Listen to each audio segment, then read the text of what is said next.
There is a story in the Old Testament that, if I'm honest with you, I consider the most disturbing in the entire Bible. It could well be considered inappropriate for minors. So before you watch this video, I want to make sure you know that this video is not suitable for all ages and could trigger some kind of trauma from your past. The story I am referring to is found in chapters 19 to 21 of the book of Judges. Many people are familiar with chapter 19, but do not read the rest of the story. I believe there are several important lessons that you and I need to learn from such a disturbing story. First, I will tell you the story as dramatically as possible, and then we will explore the lessons I believe we can learn. Join me in Judges chapter 19. In chapter 19, verse 1, in the days when there was no king in Israel, a Levite who lived in a remote part of the hill country of Ephraim acquired a woman from Bethlehem of Judah as his concubine. I want you to understand that here is a Levite man living in the northern part of Israel, and he acquires this woman to be his concubine, or however you want to call it. And she is living in the south in Bethlehem. Let's continue the story. She was unfaithful to him and left him for her father's house in Bethlehem of Judah, where she stayed for 4 months. She betrayed him and returned to her father's house in Bethlehem, so the story continues. Essentially, this Levite man wants to get his wife back, so he travels from the north of the hill country of Ephraim to the south in Bethlehem to seek this woman and be with her again. He gets there, and her father is very hospitable. Several times the man says, "I have to go give me my wife so I can return home." And the father says, No, stay another night." He says, "Okay, I'll stay another night." And this repeats for several days, until finally the man says, "With all due respect, I appreciate your hospitality, but I need to leave. I need to go home." So finally, he leaves to go home. And that is where all the tragedy occurs. While the man is with his concubine, traveling in southern Israel from Bethlehem toward the north to Ephraim, they were near Jebus, and the day was almost over. The servant said to his master, "Please, why don't we stop in this city of Jebus and spend the night here?" But his master replied, "We will not stop in a foreign city where there are no Israelites. Let's continue to Gibraltar." Then the servant suggested, "Let's try to reach one of these places and spend the night in Gibeah or Ramah." So they continued their journey, and the sun set as they approached Gibeah and Benjamin. They went there, and to their surprise, no one was willing to take them into their homes. Hospitality was a significant aspect of Israeli culture. At the end of the night, an old man appeared in the square and asked, "Why are you still here? Hasn't someone already welcomed you into their house?" They responded, No one has taken us in." The old man said, "You know what? You can stay with me tonight." The Levite responded, "Great. Just to let you know, we don't need anything from you. We have enough food for our donkeys, for me and for my concubine. We just need a place to rest our heads. If you give me a pillow, that's all I need." The old man said, "No problem. You can stay with me." So the Levite, his servant, and his concubine spent the night at this man's house in Gibeah. Then this happened. While they were enjoying themselves, suddenly wicked men of the city surrounded the house and banged on the door. They said to the homeowner, the old man, "Bring out the man who came to your house so we can have sex with him." Wow, this is where the story takes a turn. There are perverted men living in Gibeah, Benjamites, who go to this old man's house and say, "We know you have a guest in your house. Bring him out so all of us can have sex with him." Now see what happens next. The homeowner came out and said, "Please do not commit this evil act, my brothers. After all, this man has come under my roof. Do not commit this vile atrocity. Here, let me bring out my virgin daughter and the man's concubine. Abuse them, and do whatever you want with them, but not commit this outrageous thing against this man. We will deal with this a bit later in this video, but what happens next is unthinkable. The verse 25 says, "But the man would not listen. Then he took his concubine and brought her out to them.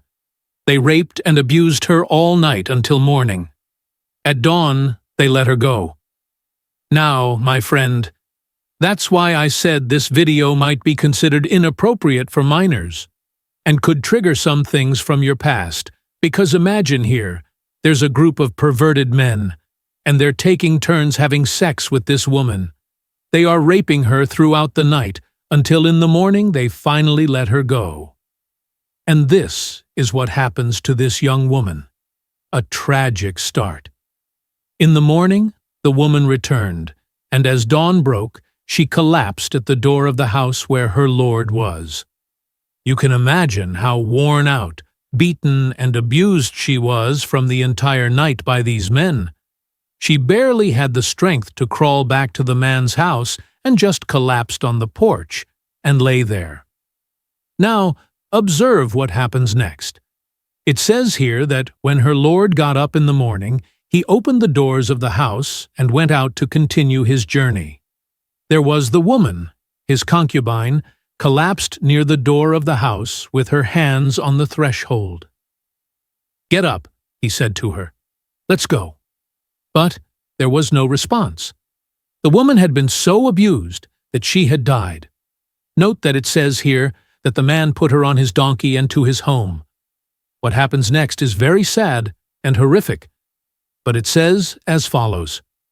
When he entered his house, he took a knife, held his concubine, cut her into 12 pieces, limb by limb, and then sent her throughout the territory of Israel.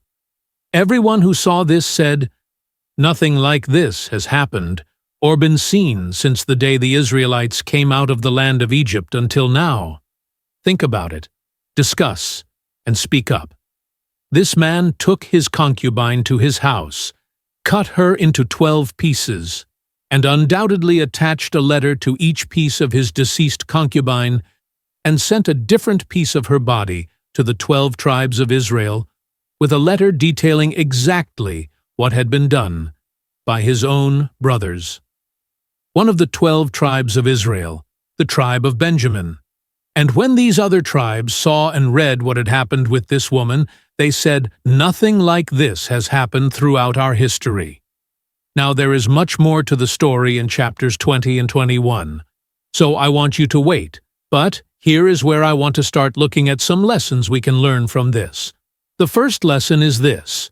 When there is no accountability in our lives, we tend to strongly deviate. Look at Judges chapter 19 verse 1, which we read earlier, but I'll read it again. "In those days when there was no king in Israel, you and I, when we do not have to be accountable, when there is no fear of having to explain ourselves or be responsible for our decisions and actions, are more prone to make bad decisions because we think we can make these decisions in isolation without having to answer to anyone else."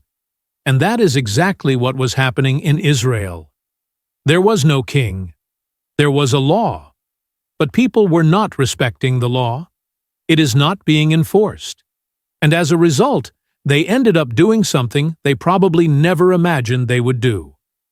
The second mini-lesson I want to address is that we need to ensure that we treat every human being as a bearer of the image of God.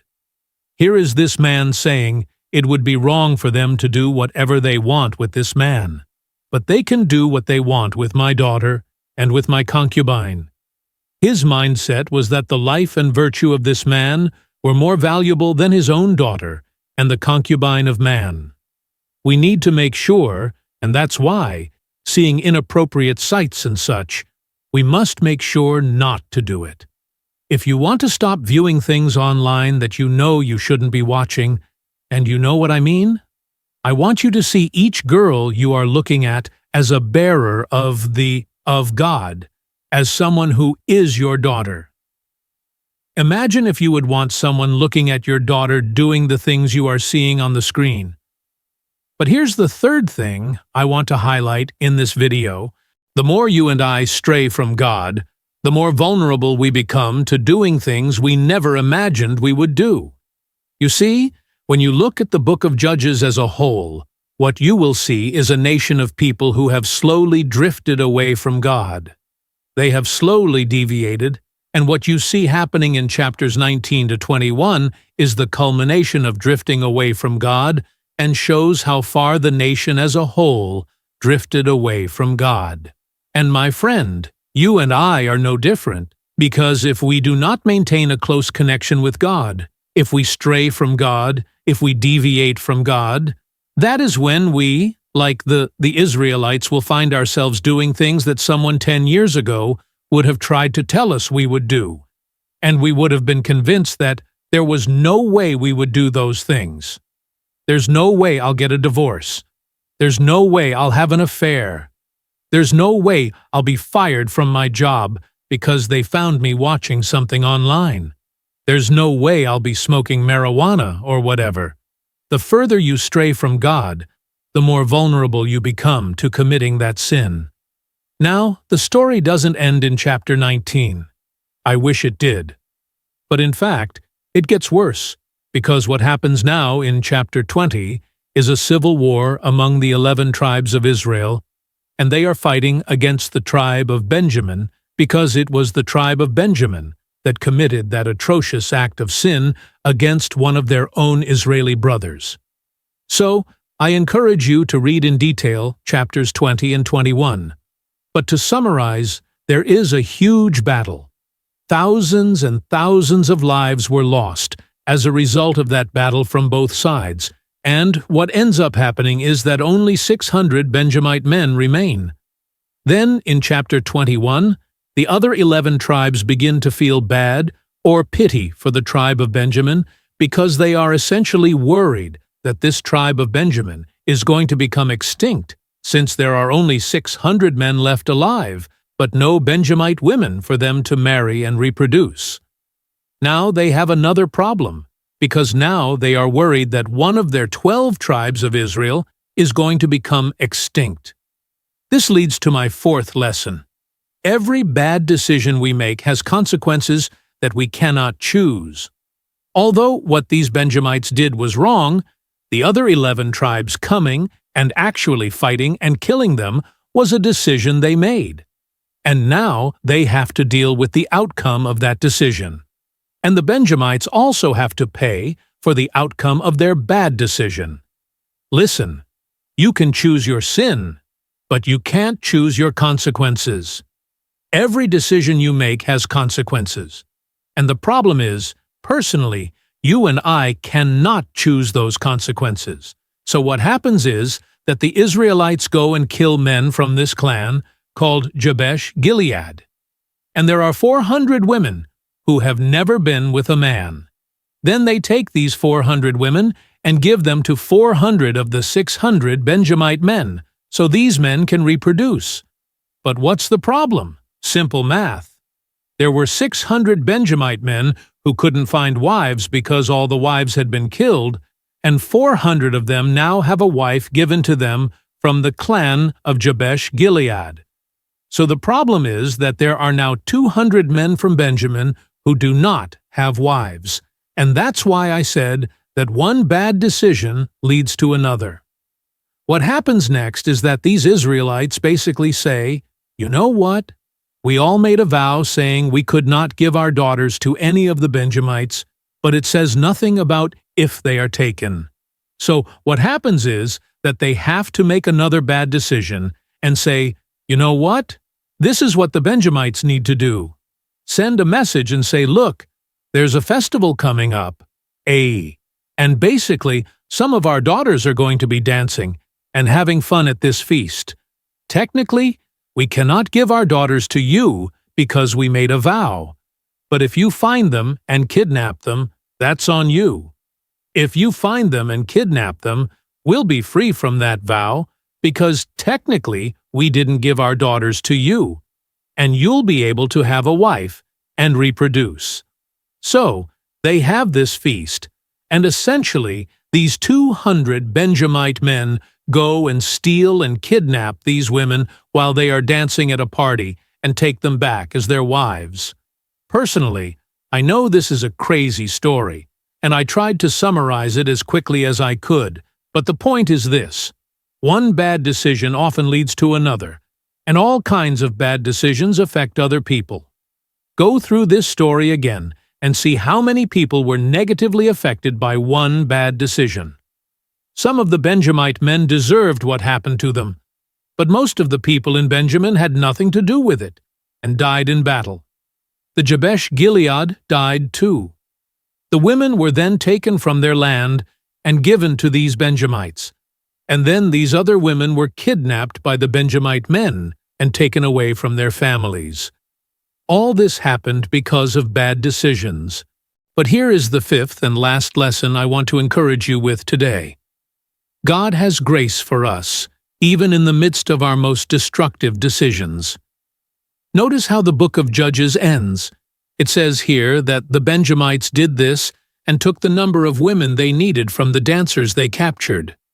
They returned to their own inheritance, rebuilt their cities, and lived in them. At that time, each of the Israelites returned from there to his own tribe and family. Each returned from there to his own inheritance.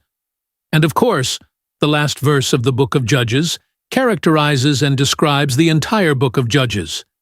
It says here that in those days there was no king in Israel. Everyone did what was right in his own eyes. My friend, although God was merciful in allowing this tribe of Benjamin to rebuild and not go extinct, there were consequences for their decisions. And if there's nothing else you take from this video, I want to encourage you to understand that every decision you and I make has consequences. Often they can't even be measured, and consequences that we cannot choose. See you in the next video. Goodbye for now. God bless you.